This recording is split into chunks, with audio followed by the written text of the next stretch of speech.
13 वर्ष की दो बच्चियां जब आपस में एक साथ खेल रही होती हैं,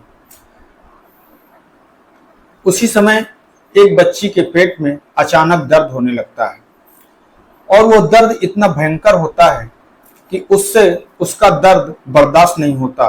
उसके साथ में खेल रही एक दूसरी बच्ची भागते भागते उस बच्ची के घर पर जाती है और उसके घर पर जा करके उसके परिवार को, उसके पिता को ये सूचना देती है उसकी सहेली के पेट में बहुत ही तेज दर्द हो रहा है। यह बात सुन करके उसके पिता भागते हुए अपनी बेटी के पास में आते हैं और उसकी हालत को देखते हुए वो तुरंत उस बच्ची को आनन फानन में एक अस्पताल में ले जाते हैं।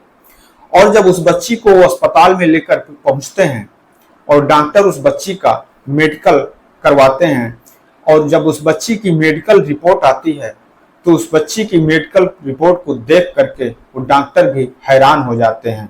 दरअसल दोस्तों, उस बच्ची की मेडिकल रिपोर्ट में जो 13 साल की बच्ची होती है वो 4 माह की प्रेग्नेंट होती है और यह बात देख करके डॉक्टर भी हैरान हो जाते हैं। पर डॉक्टर जब यह सच्चाई उस बच्ची के पिता को बताते हैं तो उन्हें तो इस बात पर यकीन ही नहीं होता और वह सोचने पर मजबूर हो जाते हैं। आदाब, नमस्कार, सत श्री अकाल। मैं सागर पटेल आप लोगों से एक छोटी सी गुजारिश करता हूं कि अगर आप लोग मेरे इस चैनल पर नए आए हैं तो मेरे इस चैनल को सब्सक्राइब कर बेल आइकन को दबाना ना भूलें।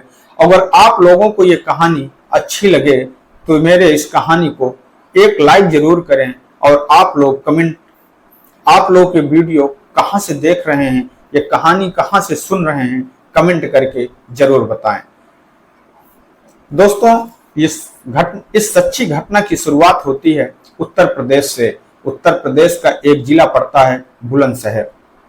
बुलंदशहर के उस जिले के एक गांव में राधा स्वामी सत्संग व्यास आश्रम पड़ता है और उसी गांव में एक दिन दो बच्चियां आपस में खेल रही होती हैं और जब वो खेल रही होती हैं उसी समय एक बच्ची के पेट में अचानक बहुत तेज दर्द होने लगता है और वो दर्द इतना भयंकर होता है कि उस बच्ची से उस दर्द की पीड़ा बर्दाश्त नहीं होती। उसके साथ में खेल रही दूसरी बच्ची उसके घर जाती है और उसके पिता को इस बात की सूचना देती है। पिता आनन फानन में भागते हुए अपनी बेटी के पास में आते हैं और बेटी को तुरंत मेडिकल अस्पताल ले जाते हैं और उसकी मेडिकल जांच करवाई जाती है। और जब बेटी की मेडिकल जांच आती है तो यह देख करके वो डॉक्टर भी हैरान हो जाते हैं, परेशान हो जाते हैं। दरअसल दोस्तों, उस 13 वर्ष की बच्ची की मेडिकल रिपोर्ट में उस 4 माह की गर्भवती होती है और यह बात सुन करके हर कोई सोचने पर मजबूर हो जाता है। उस बच्ची से इस बारे में जब पूछा जाता है तो बच्ची जो अपने पिता को बताती है, जो अपने चाचा को बताती है, यह सुन करके उन लोगों के पैरों के नीचे की जमीन खिसक जाती है। दरअसल दोस्तों, जो आश्रम होता है उस आश्रम में एक मोहनलाल राजपूत नाम का सेवादार रहा करता है जिसकी उम्र 75 वर्ष होती है। मोहनलाल राजपूत की पत्नी का देहांत लगभग 8 वर्ष पहले हो चुका होता है और उसकी देहांत के बाद में मोहनलाल राजपूत परमानेंट उस आश्रम में सेवादार के रूप में काम किया करता था और बराबर उस आश्रम में रहा करता है। उस आश्रम में दोस्तों उस आश्रम में सप्ताह में 1 दिन सत्संग होता था और 6 दिन वो आश्रम बंद रहता था।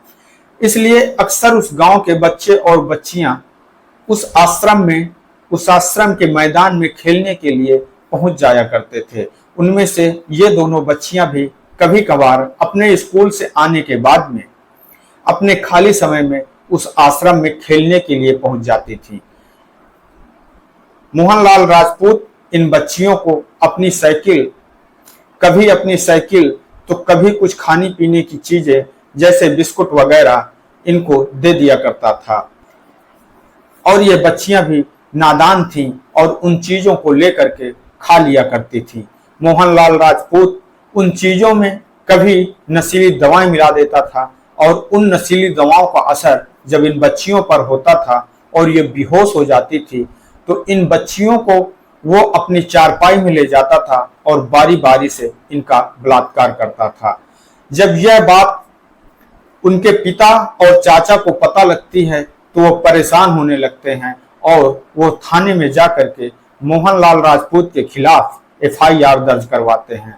और जब पुलिस आश्रम की जांच चालू करती है, आश्रम में ताला लगा देती है और मोहनलाल राजपूत को गिरफ्तार कर इस बारे में जब पूछती है तो मोहनलाल राजपूत अपना जुर्म कबूल कर लेता है और वह पुलिस को बताता है कि उसने आज से 5-6 महीना पहले इन बच्चियों का कई बार बलात्कार किया है, रेप किया है।